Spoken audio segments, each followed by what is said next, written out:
Namaste. Welcome everyone to this webinar discussion of Chandan Roli. Assam, Arunachal Pradesh, Manipur, Meghalaya, Mizoram, Nagaland, and Tripura are the original seven sisters. Each state has its own unique history and culture, and for a traveler, the region is a repository of rare experiences. It's fascinating that even many Indians from outside the Northeast region know so little about the place. Previously known as the Seven Sisters, Northeast India became richer with the addition of the eighth, Sikkim, in 1975. Before joining India as its 22nd state, Sikkim was a small Himalayan monarchy. Join us to know more about traveling to northeast part of India, the unknown destinations, the fascinating stories, culture, and life in this part of the country from our esteemed speakers. I have my friend Raki with me. Raki is Integrated Marketing Manager with Outlook Publishing India. Over to you, Raki. Thank you, Lokesh, and welcome our viewers. Thank you so much for joining in today. We are discussing Northeast, travel in Northeast today, and we have two very nice panelists from Northeast India. They have been organizing tours, managing tours in the Northeast part from so long. I'll introduce them to you. Mr. Pinso Gyatso.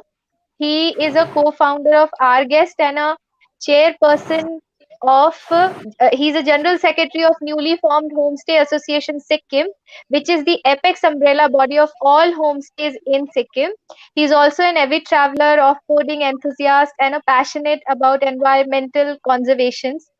With the Penso, he's co-founder has also joined us today. Thank you so much, Karma, for taking out time and joining us today. Welcome. We will have a wonderful discussion on Northeast India, Northeast travel, which is going to progress in some time. We also have Mr. Paul, who's based out of Guwahati, and he has been working in Assam and the entire Northeast from so long. He is a tourism consultant, researcher, and a founder of Tourist Route India, a boutique agency that practices sustainable tourism without harming our lovely nature. Beside being an avid traveler, Paul is a documentary filmmaker from the northeastern states of Assam and enjoy exploring nook and crooks of this beautiful region during his sabbaticals.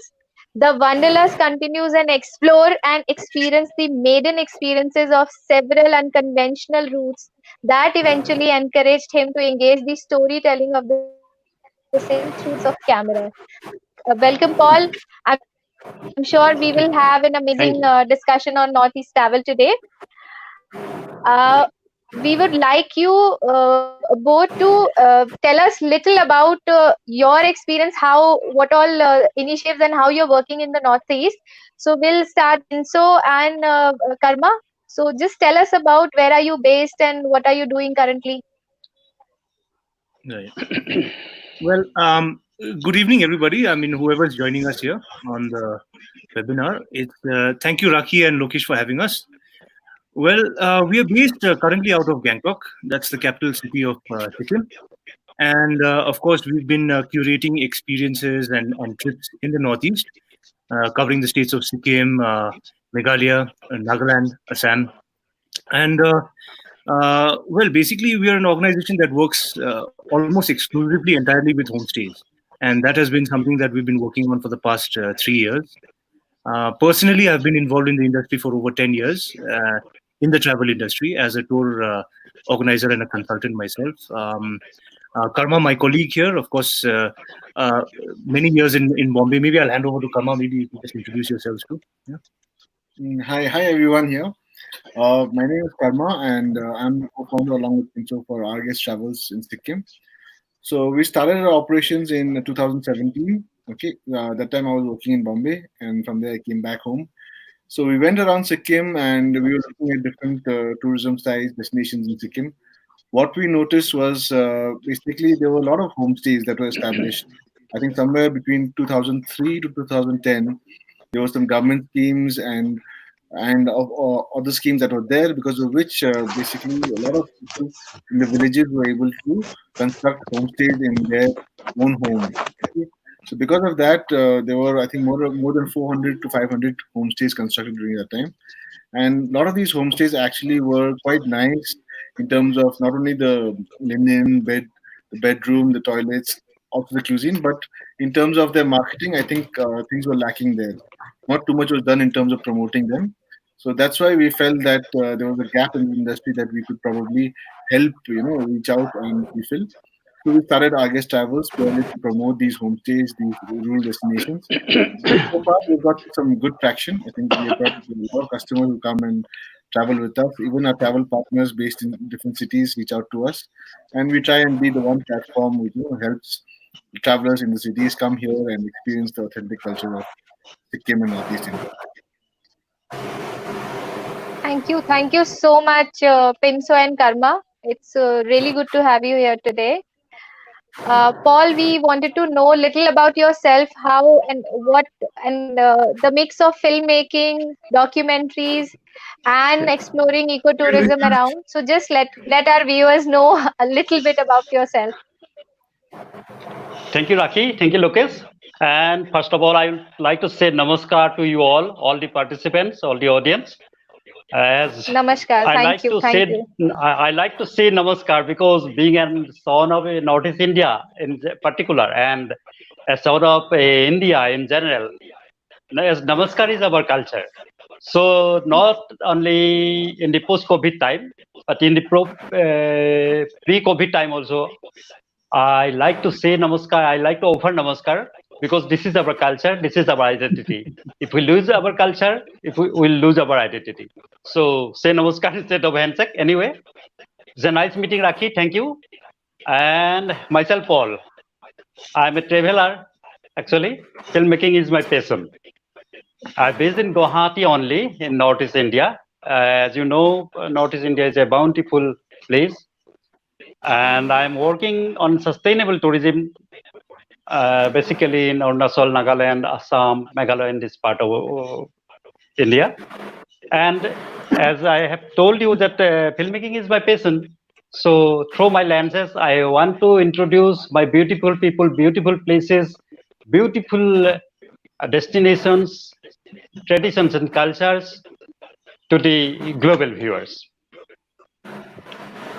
That's the thing. Awesome. Thank you. Thank you. Thank you. So, Pinso, I would like to, know something, some more, beautiful destinations in Sikkim, because you are based in Sikkim itself. So, tell us more about Sikkim and the beautiful destination. I know, like the full Sikkim is, beautiful and very scenic, but tell us few unknown and beautiful destinations there. Well, that's very difficult to say, right? Because Sikkim, a tiny, tiny state, but there's so much of variety that we have to offer here. And I'm going to be a little biased, though we operate in the Northeast. I'm going to be a little biased about Sikkim because, uh, see, any traveler that's traveled around India and come to the Northeast, they would have heard about Sikkim, they would have heard about the capital, Gangtok, and the usual places. But there are a lot of areas around, Sikkim, places that I can mention at the top of my head, places like Zongu, which is in North Sikkim, places like Yi Barmek. These are pockets within the 4 districts that you would have to actually dig out and find, right? And these are certain places. I mean, I can mention these names to you, but I would probably go around to say more about what you can experience, right? And these are places where, first and foremost, you know that Sikkim gets a lot of traction in terms of a lot of visitors coming in here. So for those, like Paul mentioned, on sustainable travel, and for those looking for a meaningful experience, you can go to these places and not much of travel time at all, and experience, a very peaceful and tranquil environment. Excellent hosting. I think that's something that we've always found that was, as an organization, also very easy to sell in Sikkim, because the hosting here in Sikkim is so good, and peace and tranquility. Again, that's something that comes up all the time. We're a very peaceful Yeah. state. So you see these offbeat destinations, like I mentioned, Rongu, Hi Barmyak, places like Okhare, And even in a place like North Sikkim, if you go slightly away from the usual suspects of Lachen or Lachung to a place like Thangu, for example, right? These are located at what, 13, 14,000 feet in altitude, and they are usually just places that people pass by. So these are places that we find very, very interesting personally, as well as also as an organization, that you can come and enjoy a very meaningful experience living with the locals through a lot of these homestays, enjoy local cuisine, and also a bit of something for everybody. You don't have to be a deadly adventurer or a trekker to find very snow-capped, really snow-capped mountains and beautiful rhododendron forests. Anybody can experience Yeah. desertification. So yeah, I think that's just a gist of what offbeat or rural Sikkim would have to offer, getting away from the main, the main. Uh, yeah. Wow. So, Pinso and Karma, just you talked about the cuisine, the local cuisine. Being a vegetarian, sometimes it occurs in my mind. Would there be enough, my favorite food, or would I will be able to, survive without having the non-vegetarian? So, tell us something more about what is the local vegetarian delicacies in Sikkim. I think that's a very, very important question, because whenever people travel to the Northeast, I think Paul will agree that everybody Yeah. imagines the Sure. Northeast Sure. as massive carnivores, right? Like massive meat eating. And obviously, non-vegetarian food is a staple in a lot of the northeastern states. But it is interesting to note that vegetarian food, there is a massive variety of vegetarian food available in the Northeast. And if we talk about Sikkim, we also have a strong culture of, foraging from the forest. So, because of that, there's actually a lot of variety. If you talk about simple vegetable items, fiddlehead ferns, stinging nettle, I mean, there's so much of variety for vegetarians, to be honest, actually, and that is without trying too hard. We produce a lot of local cheese, that is quite different from the paneer that we are familiar with. So it's more like it's the texture is slightly different. So to be honest, a lot of variety and a lot of options for vegetarians. And in fact, you'll be interested to know that most of the properties around in Sikkim also, I'm just confining myself to Sikkim, you'll be interested to know that most of them offer vegetarian as staple first, because there are so many visitors that actually need vegetarian food. And most of the properties are also adept at actually, adapting to cuisine like Jain food, that is even more, requires more intervention that way.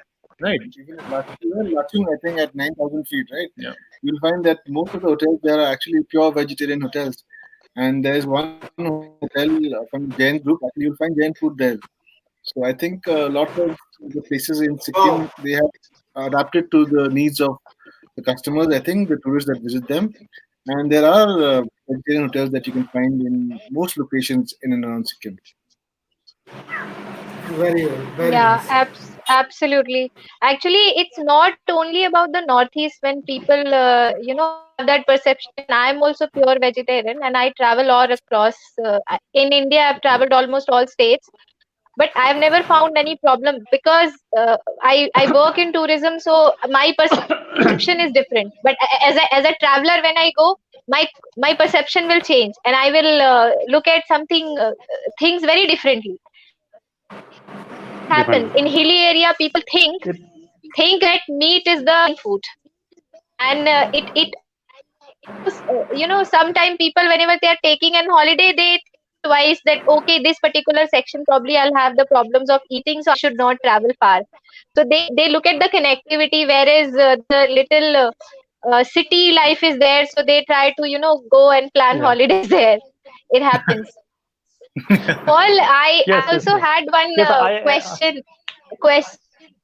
Yeah. Yeah, please. Yeah. I agree with Paul, go I was Pinshu ahead. that saying, we are Paul, cutting ki which for us all. Yeah. absolutely. We But wanted to know, Paul, that but in yeah.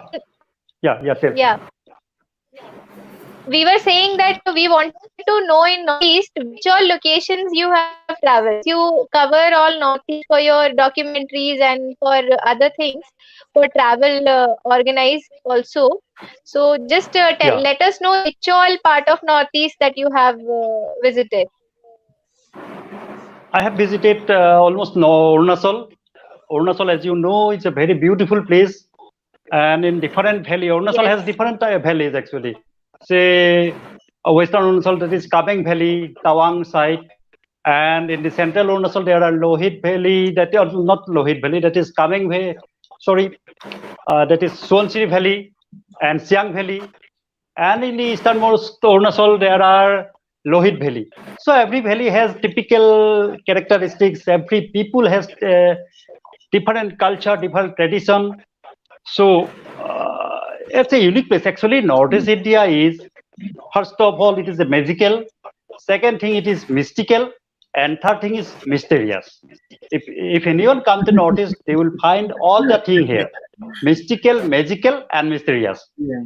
And in like Arunachal and other parts also, in Nagaland also, in Manipur also, Mizoram also, absolutely. Tripura. We have Tripura lost is you. just tiny state. Tripura is, hello, can you hear me?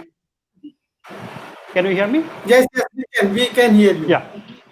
Yeah, Tripura is a tiny state, but lots of history, we get to learn lots of history from Tripura. And Meghalaya, absolutely it is above the clouds, above the clouds, Meghalaya. Wherever you will go inside the Meghalaya, you will find all the hovering clouds there. Very nice destination. So that's Northeast actually. That's Northeast. And one thing more, just I would like to add one thing. It is often said that traveling to Northeast is very arduous one, very tiresome, but it is a very rewarding one. When you will go back after visiting Northeast, it will be a healthy experience. It will be a memory. It's ever to remember. Ever to remember. Anyway, I'm not talking about me or Pinchu. I think you will agree. Is not it, Pinchu? Yeah. I I do, think I do. Even bad we roads Yeah. agree. lead to beautiful destinations. Yeah. Rakhi, I think Rakhi would come to know last year when in July first week Rakhi came along with other team of your Outlook Traveler. What was the road condition at that time, that day on the Dirang Road Yeah, near Khalakang and Bholakudi? Yeah.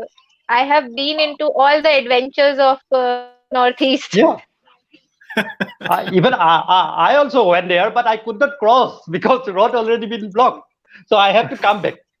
But Dirang, when you find Dirang, I think what a nice place, what a destination. Actually, these are the breeding place. People, if you wants to breed, then come to Northeast. Should come to Northeast actually. Yes. Northeast is a breeding place, and Wow. we see 7 sisters and 1 brother, Sikkim. We provide fresh breathing air. Yes. Yeah. Awesome, awesome. So, Pinso, just let me know, like, what is the best time to visit Sikkim throughout the year? I can understand in the winters it would be very cold, but beautiful as well. But what is the best time within a year? So I'm going to answer this in two parts, because the first part would be typically, obviously, the best times to visit would be spring and spring and autumn, right? So the spring months of March to May and October to December, those are usually the typical seasons.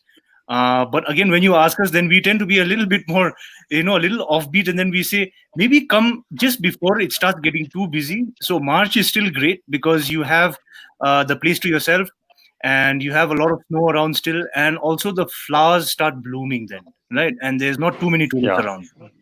And again, in the autumn season, obviously, again, we follow the whole of the Northeast is a leisure destination, right? So it's dependent heavily on the holiday season for the kids.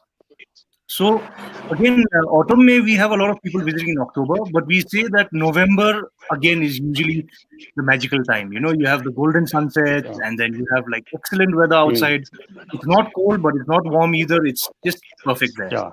So I would say March and Exactly. November would be our personal favorites.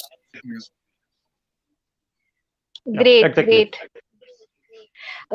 Same question about the Northeast part Yeah. I had from Paul. Uh, Yeah. from Northeast, since it is mostly a road travel, which all states do you think is convenient to commute and connected? Actually, each state is well connected. Each state is well connected because in Arunachal also, but only that during summer it is a bit problematic for road due to heavy landslides, and otherwise it's not bad actually. In Manipur there is a air connectivity is good in Manipur. Mizoram also air connectivity good. Tripura also there is a airport, so its connection is good. To go to Arunachal, you have to cross via you have to go via Guwahati actually, because there is no airport in Arunachal. Only Pasighat is there, only one airport, but it's not working all the time. So connectivity is good, but in the rainy season it's a bit difficult to cross that hilly terrain actually. But monsoon, but heavy summer, but yeah. And what about Mizoram? Mizoram is Langkawi airport is good, well connected. Okay. From Silsor you can go via road also. Road connectivity is also good. But it's a bit lengthy. From Silsor to Aizawl it takes around 6-7 hours. Yeah. But beautiful road. People don't get bored. People don't get bored. Don't feel bored. Absolutely. And what about in Nagaland? Right, Paul. You talked about Tripura, previously. So we are you talked about Tripura, correct? Yeah, Tripura. Yeah. So Tripura, there are so many old temples as well there, right? We know very less. Can you please tell us something about these old temples and the palaces there? Temples. Palaces, yes. Ujjain Palace, it was built in 1901, I think. King Radhakishore, Bir Bikram Radhakishore Manikko, he built in 1901. And it's a very huge palace actually. And its structure, architectural design is something different from other parts of India. And another is Nirmahal. Nirmahal is located in the midst of a lake, huge lake, around 5.2 square kilometer. It is a Rudrasagar lake. In the midst of Rudrasagar lake, the Nirmahal is situated. It was established, it was constructed in 1930 by King Bir Bikram Kishore Manikko. So beautiful palaces are there, beautiful. Even in Tripura, there are lots of archaeological sites. Unakoti is a archaeological sites of the 8th-9th centuries old. Pilak is a very beautiful place. It has the testimony of the both Hindu and Buddhist structures. Sculptural ruins are there. Devtamura is another place, which is a religious place as well as archaeological sites. And in regards temple, in Tripura you must visit. If you come to Tripura, you should visit Matabari. Matabari is one of the 51 Shakti Pithas. You know, Kamakya is one of the 51 Shakti Pithas located in Guwahati.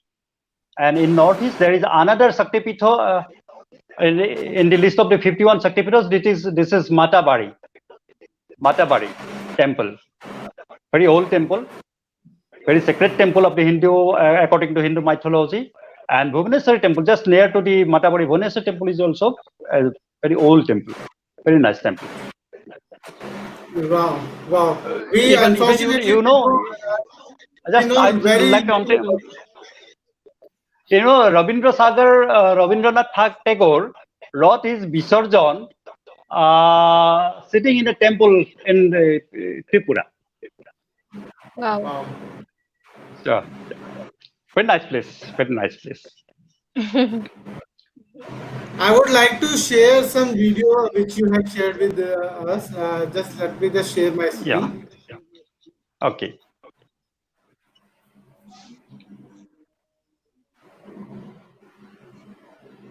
I think in Sikkim also Kirateswar temple is old temple. Is not it, Pintu? Sorry. Kirateswar temple. I think Kirateswar temple by the bank of the Rangit River. Yes. Kirateswar, yeah. It's yeah, in the West Sikkim. Yeah, Yeah, by the banks of the river. Yes, you're right. yeah, Rangit River. Yeah. Paul, you covered all the states. Not covering. We were trying to cover all the northeast in our conversation today. Anyways, we wanted our viewers, our travelers to know more about Sikkim. No. On Pintu, yeah, Pintu, I think Pin- we feel proud that we are son of Northeast India. Is not it, Pintu? wow. Oh yeah, absolutely. Of course. Yeah. Paul has actually shared some beautiful videos that he has taken while having a trip to different parts. So we were just trying to show. Uh, Let me just share it again, okay? okay, please do that. During winter, actually, Tawang Road becomes frozen. The Sela Lake, which is Yeah. a highest motorable pass, Sela top is at above 13,700 feet above. Sela Lake becomes totally frozen.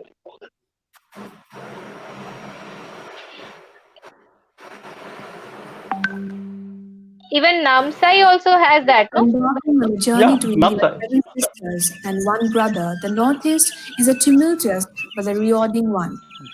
Consisting of infinite variety, claiming topography, diverse culture and traditions, and discovering these all sweet factors in Northeast is a challenge, yet a romantic adventure in the best of travel and discovery.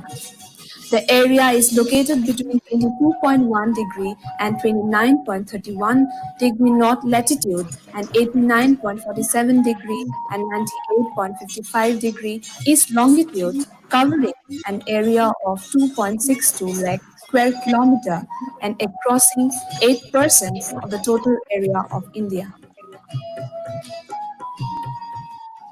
Really, connected by an infinite chain of barley trees as the spider's web, the northeastern states offers every visitor a rare feast, a fiesta that lures one with the magical mystic of heritages it belongs.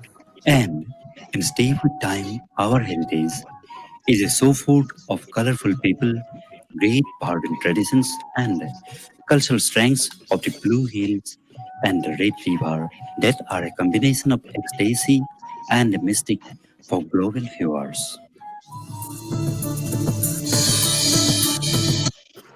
Let me share one more video. You can show road to Tawang. Yes. Let me Think show the for- road to Tawang actually. Yeah. Arunachal Pradesh means land of the downlit mountains. It is also known as the land of the rising sun. Often it is known as the snow-clad mountains. The journey to Tawang is all about passing by the breathtaking vistas and making your way through narrow, steep, curvy roads leading to Sela Pass. That is where a board would welcome you to Tawang district, the land of Manpas and Snowland. View at Selata is a 3 to the eyes, ice-capped mountains. It is a feast to your eyes. Clear blue sky with small patches of clouds drifting across the sky has an appeal of its own. Road to Sela Pass is no less challenging. The road from Dirang to Sela Pass is steep and dusty, and then the road from Sela Pass to Tawang is literally covered with snow. At some places, there was a thin layer of ice on the road. The Selafas Lake, also called Paradise Lake, is situated by the Selafas, which is situated at 4,176 meters on the road to Tawang. It's a beautiful lake, and most tourists crossing the Selafas stop here to experience the beauty and solitude of the place. And They we walk will- over the water of Sela. Now, Oh, this is the the whole frozen lake you were saying, I think. Yeah. life. A few hilly rivers flow out of Sela, and when the grazing season, yaks can also be seen grazing near the lake. On the way from Sela to Tawang, one will find ice in abundance. Despite these challenges, the landscape made one wonder at times, and one must be thinking that it is in India or in Switzerland. And the answer is, of course, it is Switzerland. The granite formations which appeared steely and cold, with apparently no sign of vegetation at this height, coupled with chilled, meandering water bodies, and There are the many videos which all have shared, and we will keep going them, Yeah. one by Yeah. one. So, Raki, I would suppose like we should move to the next question for Prince. Yeah. In Northeast India, So, Pinso, we just, yeah. Yes, Paul. in India, in Northeast India, actually there are lots of foreign country inside our Northeast India. So Tawang is known as the Switzerland of the Yes. East. Switzerland, and I think I think last time you have seen the in front of the Rikinjai resort, the lake. Have you seen that Umiam Lake last year when you came to Ceylon? Yeah, that seeing the Umiam features of the Umiam Lake and the blue indigo hills on the backdrop. When Britishers came to this part of country, they compared the Umiam Lake to the Lost Lake of Scotland. They have seen Wow. this. They saw some features of the Lost Lake of Scotland and the Umiam Lake there at that time, and that's why they called Shillong and Meghalaya as the Scotland of the East. Right, Great. right. That is the message. Yeah, yeah, yeah. That's actually one of the wonderful place we have visited. So Rikenjai is one of the good property Yeah. that we've stayed in, and Nice. very nice experience. Nice. You should Very, take a retreat there for a few days. Yeah. Yeah. Pinso, we wanted to know that in Sikkim, what is the tourism attraction? What is the factor that attracts tourist? Well, Raki, first and foremost, I think the most important factor is that Sikkim, like I mentioned, it's a very peaceful destination, right? Very, 365 days a year, we're always accessible. There's never any issues around here. So peace and tranquility is obviously very important for promoting any destination. Now, in terms of what makes Sikkim tick, I suppose we will all agree that most of the tourists that come here are they really enjoy the landscape. I think the landscape and the culture of Sikkim is what these are the two main pillars of what make Sikkim tourism really tick. When we talk about landscapes, I talk about this all the time with a lot of with guests, with friends. Sikkim is a tiny state, but the kind of variation that you have in Sikkim is not comparable with it's incomparable basically, right? In a tiny state, within 2 hours, 3 hours, you go from 5,000 feet to 14,000 feet and back.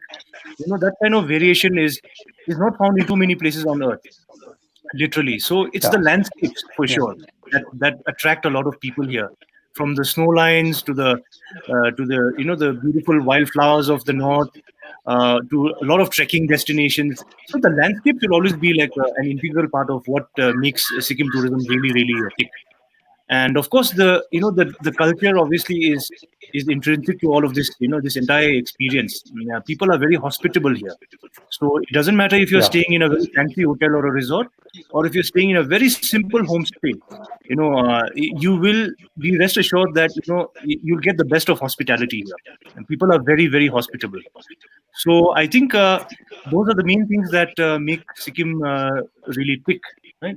Yeah, I think a typical example for example, I think let's say you come to Sikkim for a 6 nights or a 7 night tour. So typically you'll come to Gangtok first, right, from Bagdogra or NJP. So you'll get to experience, I think, the cosmopolitan life of Gangtok. It's a nice, vibrant city town, if you can say. So from there, the next day you go to North Sikkim, right? That is in Lachen, and that is about 9,000 feet that you'll be going to. From there, you go to a frozen lake, that is Gurudongma Lake. I think it remains frozen, I think, in the winters. So from Gurudongma Lake, then you go to Lachung. Lachung, again, there are very nice mountains there, scenery there. And seeing sightseeing, after sightseeing, you come down, you can also come down to, like Pinsu had mentioned, Zongbu there. All of this is North Sikkim. Zongbu, there is nature, there is culture, there's a lepcha culture you can see, a lot of forests, a lot of greenery. So all this is a variety that you can get even on a 6 day or 7 day tour that you can do. So I think that's something that I think is quite unique about the state, and that's why you get people of all kind of people coming here with different perspectives, different things that they're looking for. But you don't have to really go to different locations. They're not very far, 4 5 hours everyday travel. You'll get to see a lot of beautiful places. So basically, you say So, that 6 to 7 days, somebody will plan Sikkim and can cover entire Sikkim that way. No, no, not entire. So I think that's where we as a The company try major to look at it. destination. So let's say you're going to North Sikkim, like I mentioned, you go and see the beautiful mountains in Lachen, Lachung, Gurudongma, Yumthang side, and then you come down to Zongbu, which is close by. So you'll get a mixture of both sightseeing as well as culture. But next time you come, then you probably can go to West Sikkim. There is sailing, very nice. Probably got the best views of Kanchenjunga in Sikkim. And nearby Peling, there are places like Rinchen, there's Darap, there is Hebermeg. So these are places that you can go. So let's say on a 5 day, 6 day tour, we recommend that our guests visit one area, one district, let's say, of Sikkim, and you will get both sightseeing, nature, culture, different cuisines. I think that's where you get different variety, and that's where probably homestays also have a role to play, because around these more famous tourist destinations, you have these small locations, where you can also experience culture along with the tourist destinations. Raki, I think, So, Karma and Pinto, let yeah. me just interrupt you here. Tell me one thing. What is the concept of homestay? How it is, differentiate between the hotel and homestays?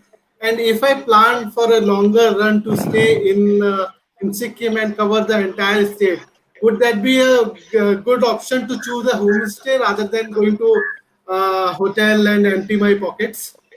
Yes, yes, absolutely. I think we will definitely bias, not bias. We will be obviously promoting homestays. I think the concept of a homestay is that you will be living with a family. Okay, the state government here stipulates that 5 rooms is the maximum that a homestay can have.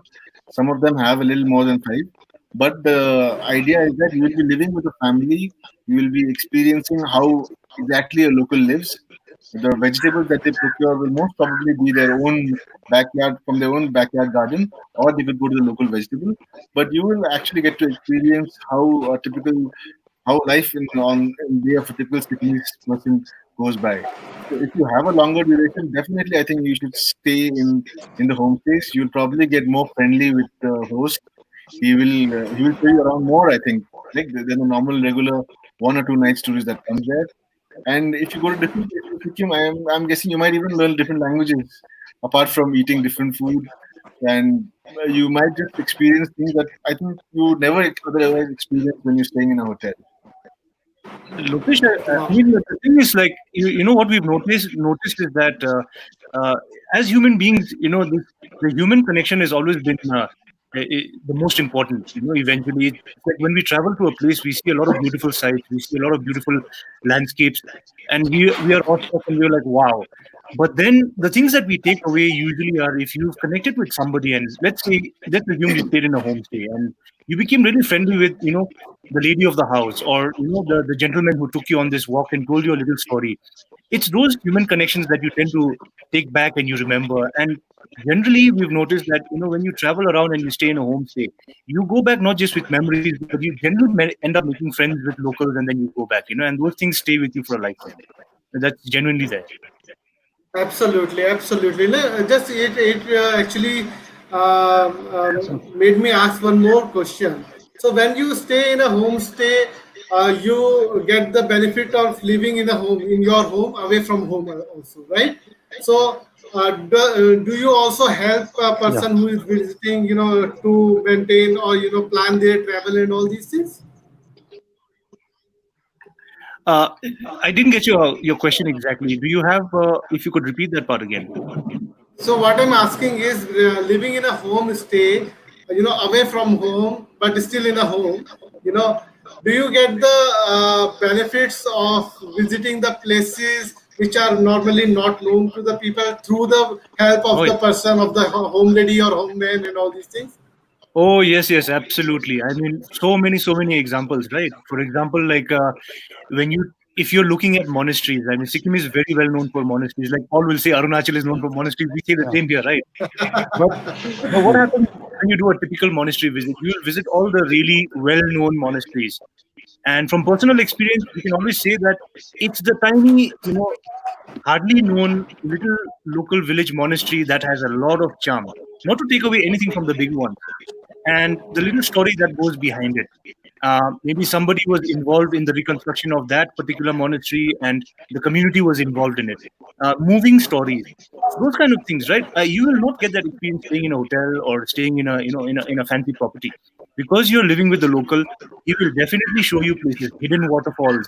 That's been like a staple in a lot of the trips that we've done. Guests come back and say that, wow, you guys never told us about this little hidden waterfall that was there in that corner. And we like, well, it's nowhere written out in any blog or in any photo website, but the host will know it because that's a local favorite. So you are sure to get into a lot of those little details which you will miss for sure if you go on a typical tour. Correct, correct. Absolutely. Paul, we also wanted to know about some of your memorable trips you have taken around the Northeast, Nagaland, Manipur, Arunachal Pradesh. Which is your like favorite destination, and like anytime you are ready to pack your bag and just start your trip? So actually, there are lots of memorable incidents, not bad incidents, but there are lots of memorable incidents in the roads of Northeast. Actually, I have not only it's for me. Every visitor will have a memorable incidents in Northeast. Still, I have every destinations when which place I visited in the first. It's very memorable to me. When I first visited Nagaland, and I went for a trekking in Juko Valley. It was long back in 2007-8, I think. At that time, there is a very bad road, very bad track. It was not actual track at that time. It was actually jungle road to go up above 2000, 2438 meters height above. So it's still I remember at that time. It was July first week, I think. It's a rainy day. Climbing all the tiring and obstacle.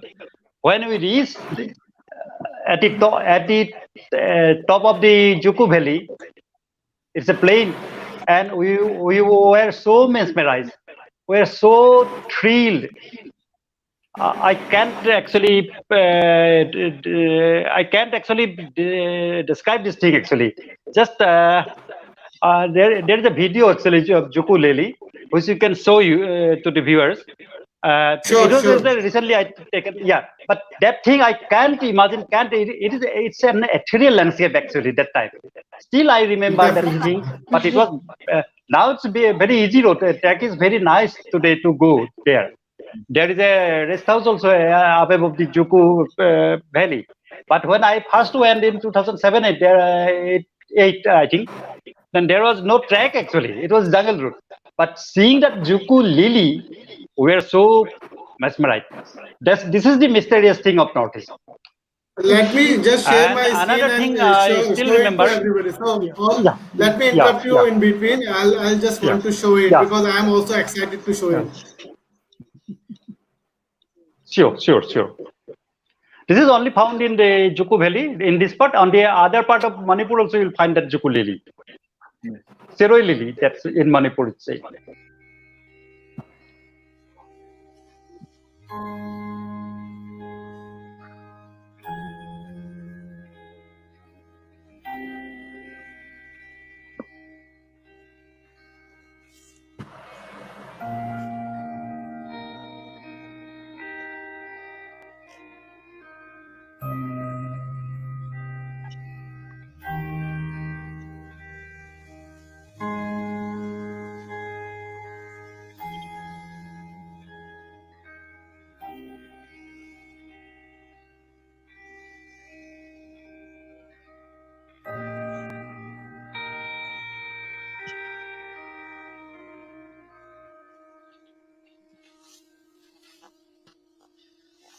This is so beautiful.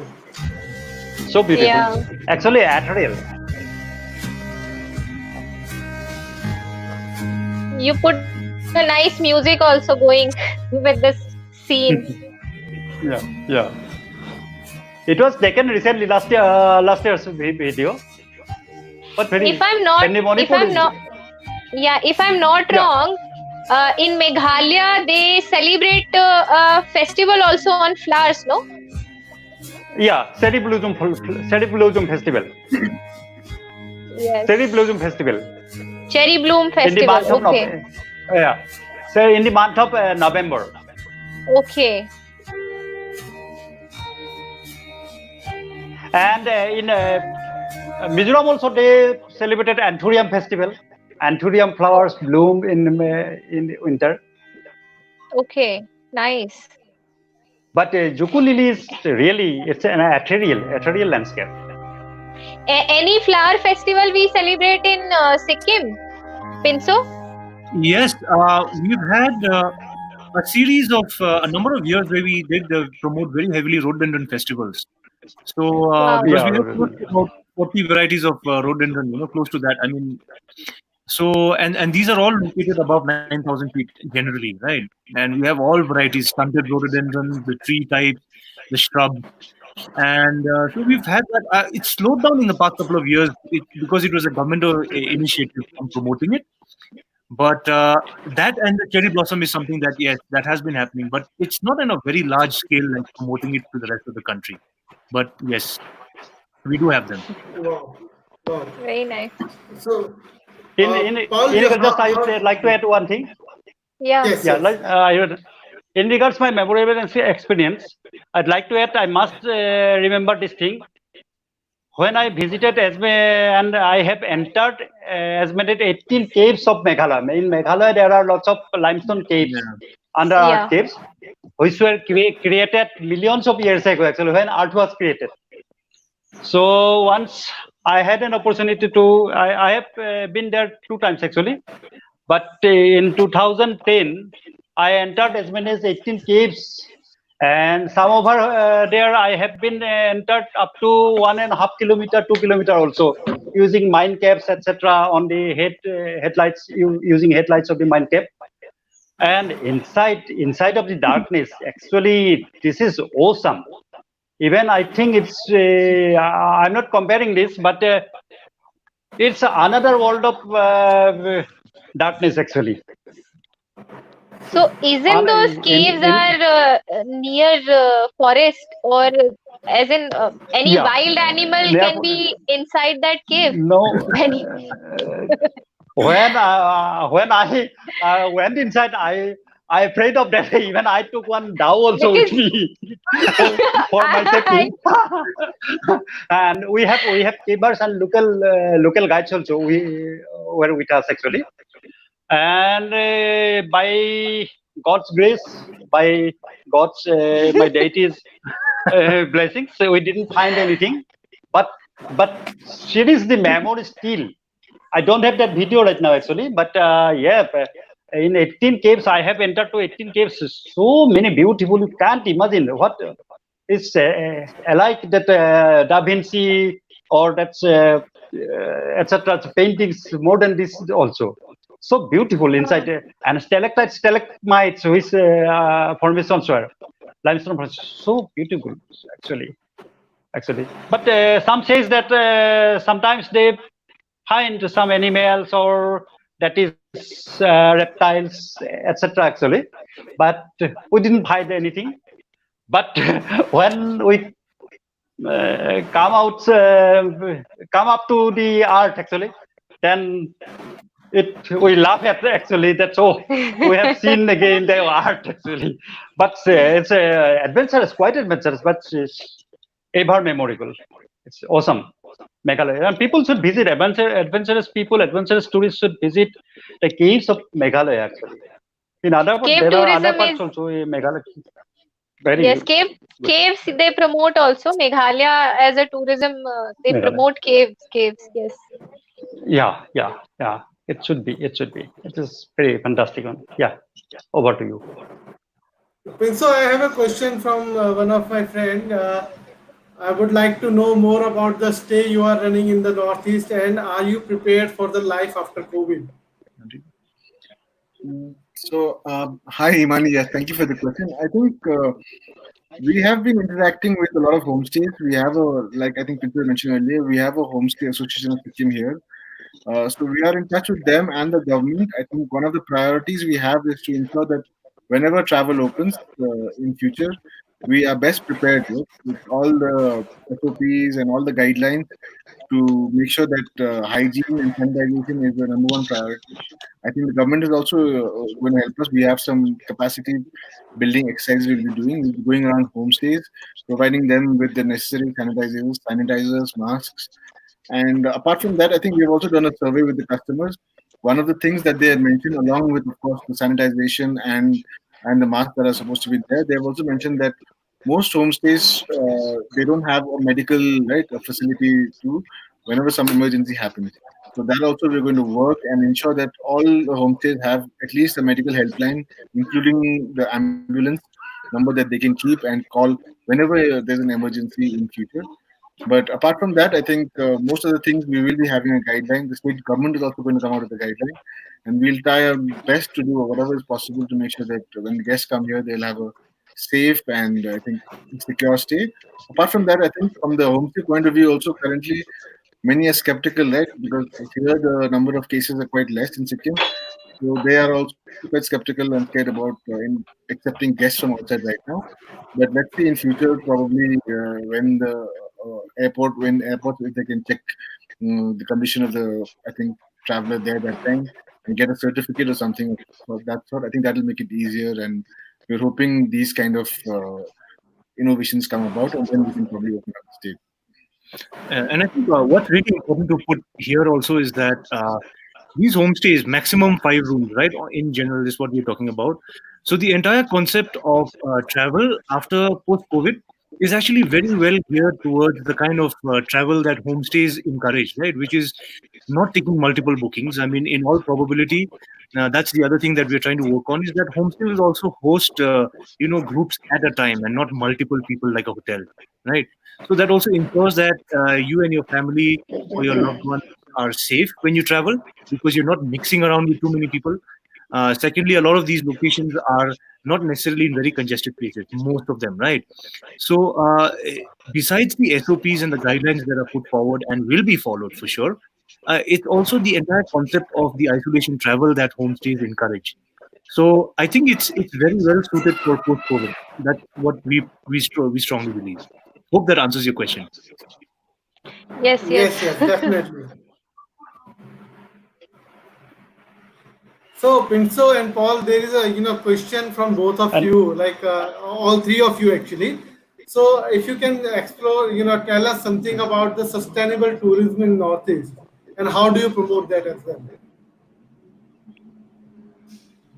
All, We can please. yeah, start with actually Paul. Yes, nowadays, yeah, yes. yeah, Sorry, Yes, Paul, please, yes. Pinso, go on, yeah. go You on. will start, Pinto. Oh, well, sustainable Pardon? travel is something that we get asked about a lot, and we try and wrap our heads around it a lot. See, it's got so many things that are part of it. For example, firstly, we talk about carrying capacity, which is a big question in itself.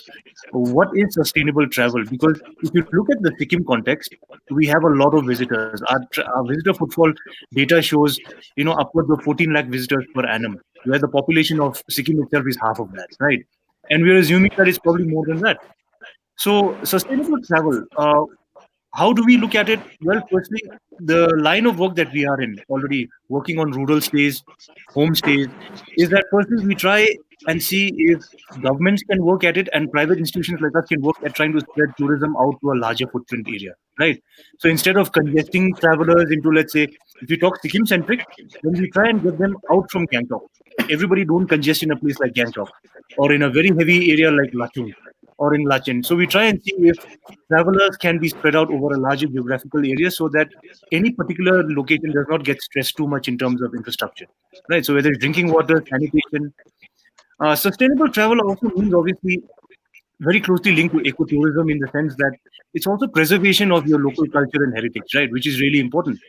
And that component, a lot of it also has to come from the private sector. Again, when we are promoting our travel, we make sure that our local heritage and culture is something that is part of that experience for a traveler, right? Sustainable travel.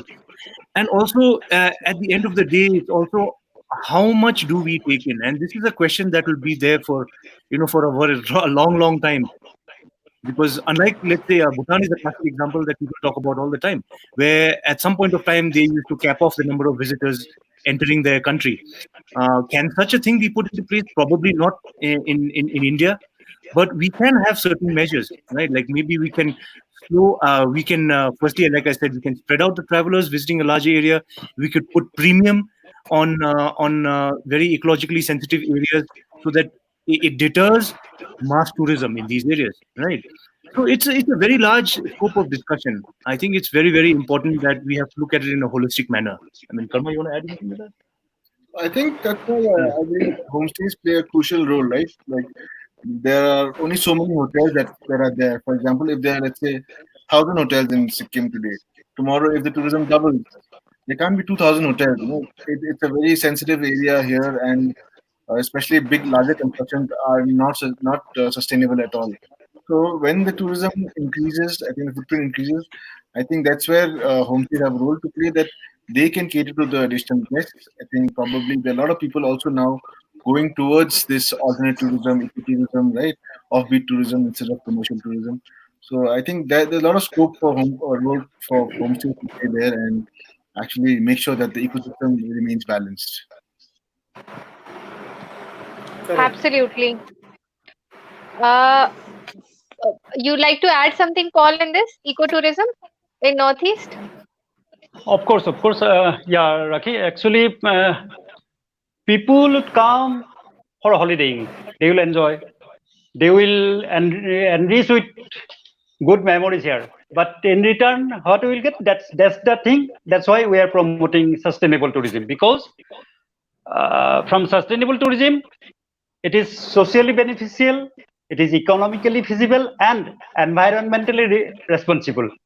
When we will promote sustainable, then society will be blessed. Society will be benefited. Local community will be benefited by economically, and they will be concerned, they will be cared for environment. They will maintain the environment, they will keep their heritages properly. That's why sustainable tourism at this time is most necessary. And during this after post-COVID time, I think people should opt for the sustainable tourism, because people should go to the offbeat tourism, not to crowded places. People should go to the community. People should learn. And one thing I would like to add, that I'm also promoting on OFING, worldwide opportunity on organic farming, which is a new concept, and World Tourism Organization also recognized this right now. So if people will come to the villages, they will get to learn about the organic farming. It's beneficial for both. That's why Northeast is we eight states is a good for the sustainable tourism. Correct. Absolutely. We also wanted to know, Paul, about your documentaries that you And do when you're traveling.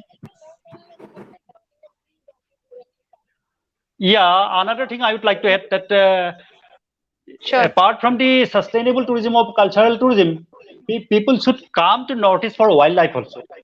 Because in Assam, particularly in Assam, we have 5 national parks and 18 numbers of wildlife sanctuaries.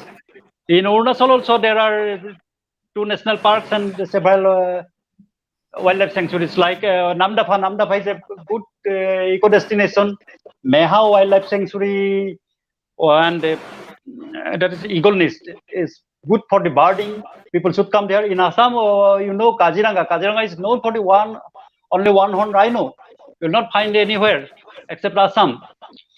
Right. In Tripura, you will find that a rare kind of monkey, that is spectacle monkey and a rhesus monkey.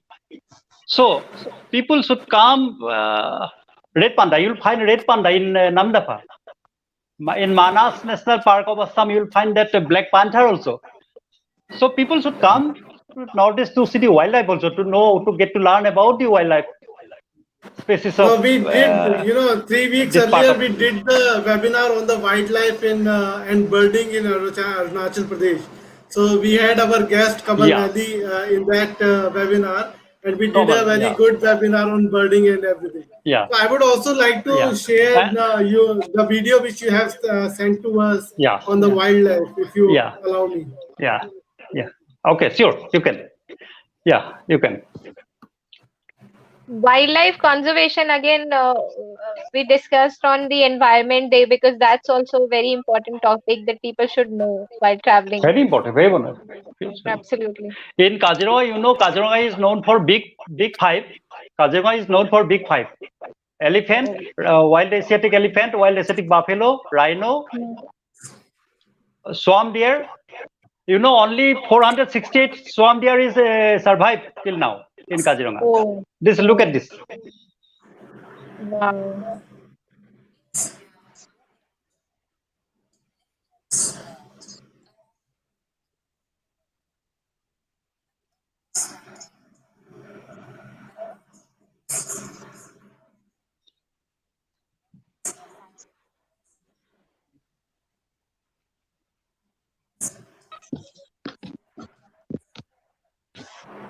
It's a rare kind of turtle. Yeah, I could notice. Oh, Himalayan black bear. In Balpakram National Park of Meghalaya, you will find it.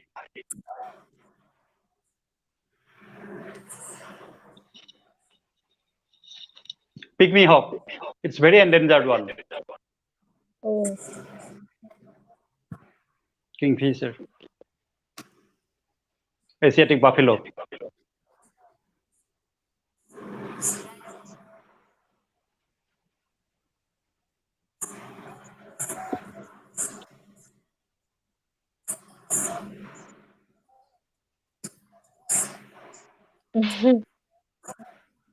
I titled this documentary as "Don't Make Us History." okay. Don't make us history because they're endangered one. So let's to live. Don't kill us. So Yeah, people should absolutely. come for a wildlife. Yeah, people should come for a wildlife also in Assam as well in Northeast. Actually, yeah. So, There are, Paul, In Meghalaya, yeah, yes. Paul. in Meghalaya, there is a national park called Balpakram National Park. Mm-hmm. It's very dense forest.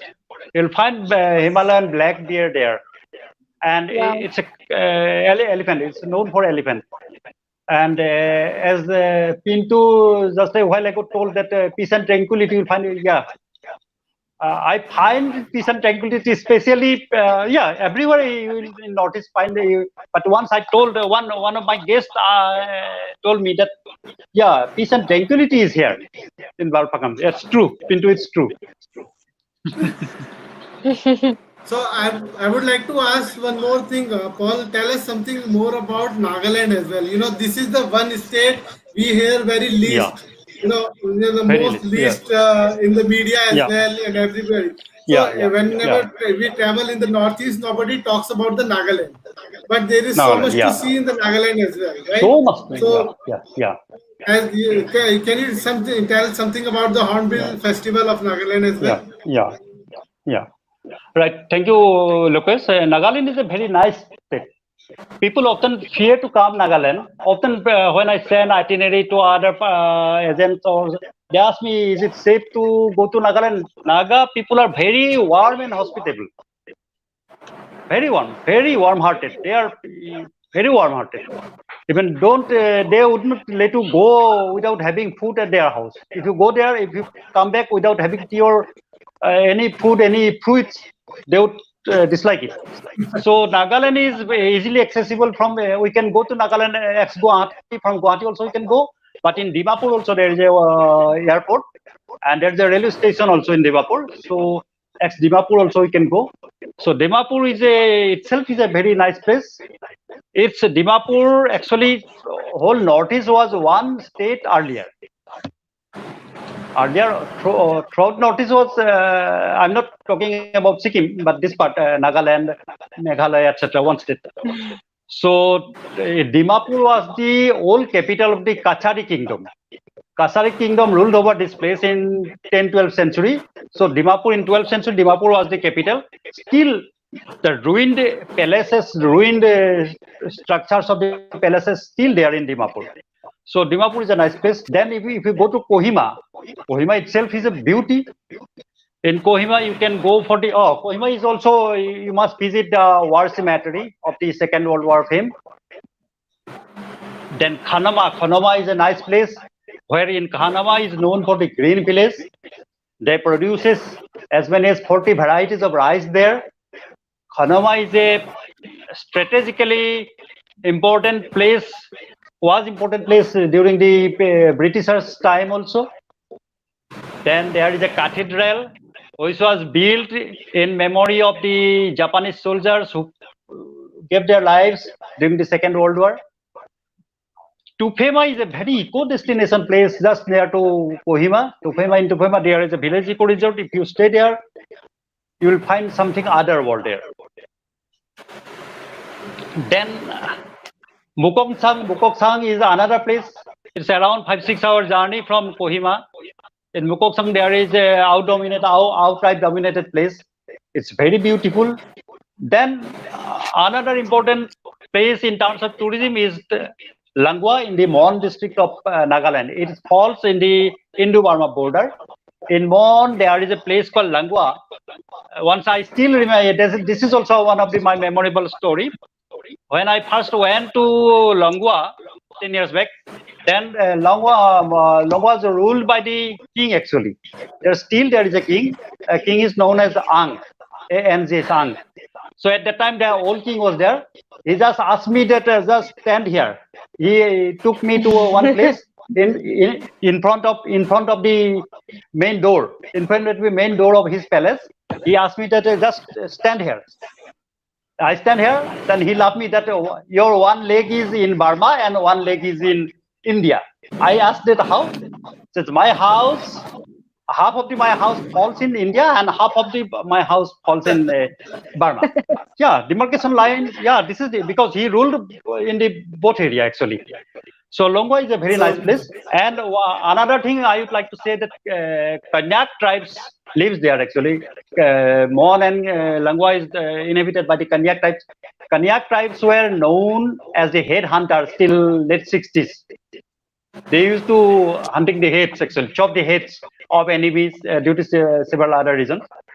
And Kanyaks are now they are not practicing that head hunting.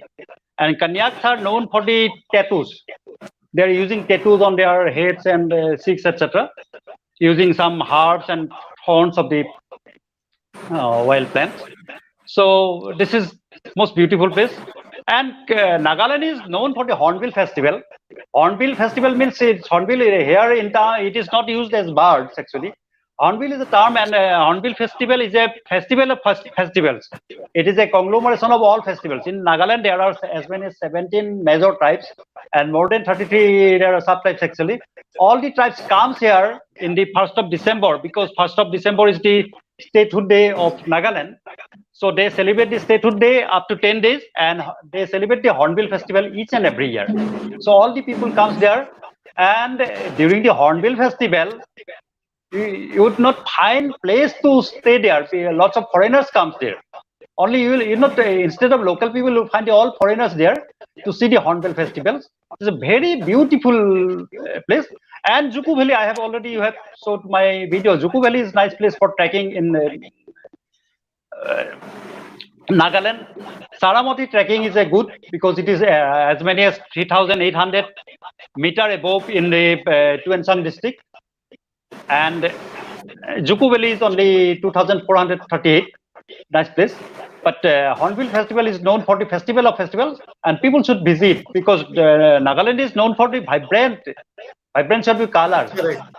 And Right. again, Well, I'd like to say that I would like to show the video of Hornbill Yeah, festivals to our viewers. yeah, Okay. yeah, yeah, yeah.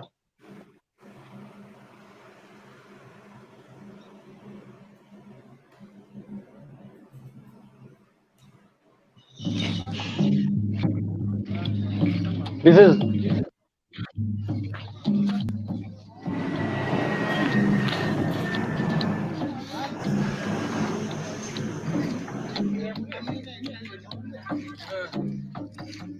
their dresses are so colorful and vibrant.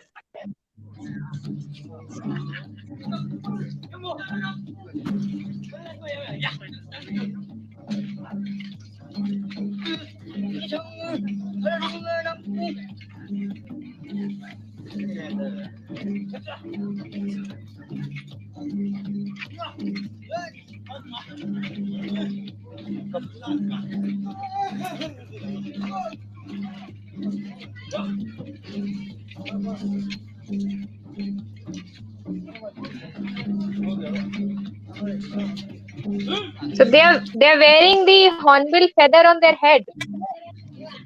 Yeah, yeah. But these are their traditional headgear. You will find that every tribe has their different type of headgear they're using.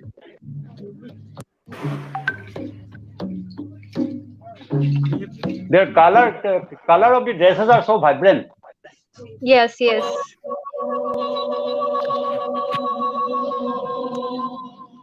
This is Aulaga, and this is known as the murum of their traditional house. This one. Wow. Nice. Yeah.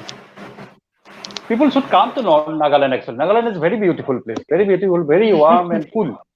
Yeah. Northeast, entire Northeast is actually very beautiful place. Even Yeah. even I have been to almost all places, so I will not be biased about any particular place. Yeah. Yeah. So anything you like to add on spiritual tourism in Sikkim? That's an interesting question. I'd like to add that see, when we talk about spiritual tourism or anything to do on those lines in Sikkim, what makes Sikkim pretty unique? Firstly, it's a predominantly Buddhist state, right? And what's quite unique and interesting about it is because nature worshipping, actually, nature worshipping born traditions very much alive in Sikkim still, as it is in a lot of the other northeastern states. I think Paul will say the same for this, right? So in Sikkim also, what happened was, Buddhism was introduced by this saint known as Guru Padmasambhava, and he's known as Guru Rinpoche here in Sikkim. So what's really interesting is that there is a very interesting and nice fusion between the nature worshipping traditions that Sikkim enjoys from the past with the Buddhism that was introduced, right? So as far as that goes, even the Buddhism that you see here in practice in the monasteries and even in the houses here, you will always find a very interesting little twist where the Buddhist monks are chanting their prayers and they're carrying on with the, let's say, the rituals, and at the same time you will have elements of nature worshipping. For example, to kind of highlight the importance of that. Sikkim, I don't know if you guys know. I think, of course, you would know that it's been recognized as a UNESCO, World Heritage Site under two categories. It's a mixed category of culture and environment, right? And that's pretty Yeah. unique. You don't get too many of those. And the reason it was so interesting, the reason we actually got under that charter was because uh, the culture and nature in Sikkim was literally intrinsically linked, and it couldn't be separated one from the other. So, for example, Mount Kanchenjunga, which is the third highest mountain in the world, is also our guardian deity in Sikkim. And you have a festival, sometime in August, September, depending on the lunar calendar. You have a festival known as the Pang Lapsal, which is a festival that pays homage to the mountain deity. And it's carried out by Buddhist monks, and it's a warrior dance that is carried out by people from the community and also monks. And what this is it's one of those examples of a perfect union between our nature worshipping and also Buddhism.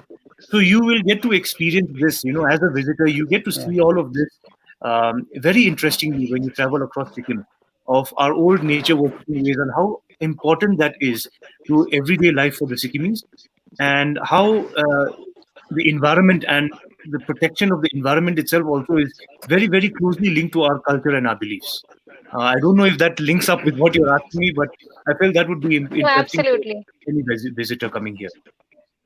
Absolutely. And what is the best time for a person who wants to explore any such festival or any such nature worshipping? So, is there Oh, any special time duration that people should plan their travel in? yes, absolutely. The festival I mentioned right now is Pang Lapsal. I think the government of Sikkim does launch a calendar sometimes, but of course you will find it on web pages like ours or other travel companies that update them regularly. So it's Pang Lapsal, which is a warrior dance. The warrior mask dance that you will see that happens in Gangtok at the palace, the Royal Chapel. It's called Tuklakhang here in Gangtok, right? You'll see that. On similar lines, I think Karma and I are also very biased about one particular other festival which we've talked about is called Dukatsechi, and that is basically it culminates in a yak race that happens at a place called Rachu, way above Lachen, right? Again, that's another festival which is probably going to die out in the next couple of years. But hopefully, if we are able to promote, we promoted it as an organization. We're hoping more people like us will get into it. It's really fun. It's a trek that starts from around 10,000, 11,000 odd feet. You start the trek from there, and it's a day's trek into the valley. And the valley basically is a beautiful spread out valley of with an oxbow lake, and here is the settlement of the nomadic herdsmen, the Dokpas, right? So they are there with the herd of yak, and at this particular time, it's when they have a 3-day festival where they pay homage and they have prayers for the deities, the local deities of the area, and all of that culminates into a really fun activity where they have a race within their community where they will ride a yak, and from start to end, and whoever's the winner gets bragging rights, right? Wow. And it's happening at around 14,000 feet in altitude, right? So it's a crazy thing that's happening. A lot of fun, a lot of drinking, a lot of eating, a lot of merrymaking, and if anybody's ridden yaks, they're not meant to be ridden. So it's really, really funny. The yaks are all over the place. Everybody's laughing, having a good time. But again, it's a system of the nomadic herdsmen of the Dokpal, and it's a dying tradition, right? So, and Paul will know. I mean, you have similar ones in Arunachal too, where the Monpas, for example, right? Yeah. They have warrior dances like that. So Yeah. stuff like that, a lot of those kind of things are there. These two particular festivals for us definitely are highlights that we would say that you should come to Sikkim for, and you can check them out on websites, on most travel websites. They will have them up listed somewhere. And beyond that, there are a lot of other festivals that happen, of course, because we have the 3 main communities of Sikkim, which are the Lepchas, the Bhutias, and the Nepali, right? So within Yeah, these 3 correct. communities, you can be rest assured we have a lot of government holidays, which means a lot of festivals, right? So Yeah. yeah, I think to cut it short, maybe those 2 festivals would be a highlight. Wow. Absolutely. So it has been an amazing discussion today with Yeah. Paul Really. and Pinso and And Karma. you. Uh, and Karma. Karma, yes. And actually, Northeast, we learned today, and I hope it will help a lot of traveler that Yeah. Sikkim and entire Northeast is a beautiful place to travel, and we all should maintain that ecotourism whenever we are traveling to a place. Be responsible whenever you are traveling to a destination, especially hills, because usage of plastic, disposal of your Yeah. plastic is very important. That you carry your own bag, and please carry your litter. Don't litter anywhere in the mountains because Anywhere. nobody is there to clean. We have to dispose our garbage properly. That's one thing that wherever you travel has to look after. Plus, yes, you have vegetarian options also to explore whenever you're traveling any part of Northeast. So, definitely you can let us know whenever you are planning or you have any queries on Northeast. We could definitely guide you. And I really thank Pinso and Karma that you have actually given us a lot of insights and things about Sikkim, and we will definitely try and work together in future, because we also have lot plan to promote responsible tourism and experiential travel in India, which is going to be our focus in the coming year. And Paul, we'll definitely connect with you for the Sure. entire Northeast, because since you have traveled to all parts, and it'll be really great if you will help us in the different parts of Northeast to guide us further. And over to you, Lokesh. Thank So you. I Thank you would so like much. to just end this discussion by sharing one more video which Paul has shared to us of Mizoram. That's a beautiful video, Yeah. and not sharing that with the audience would be a sin actually. Okay, so Oh, let me sure. just share that. I'd like to add one thing, that including Yes, Sikkim, Paul. we are 8 states. Yeah, we are states.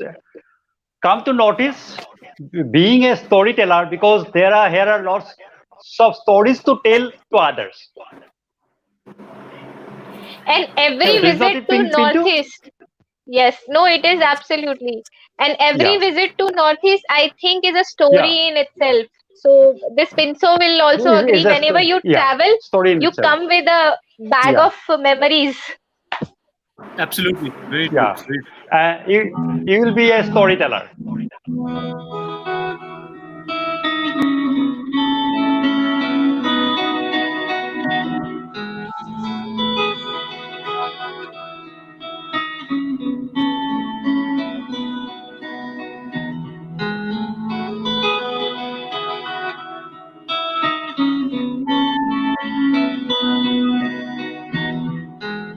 This is Aizol Guest House, Service Apartment, property number 5832711. This is kitchen and dining area.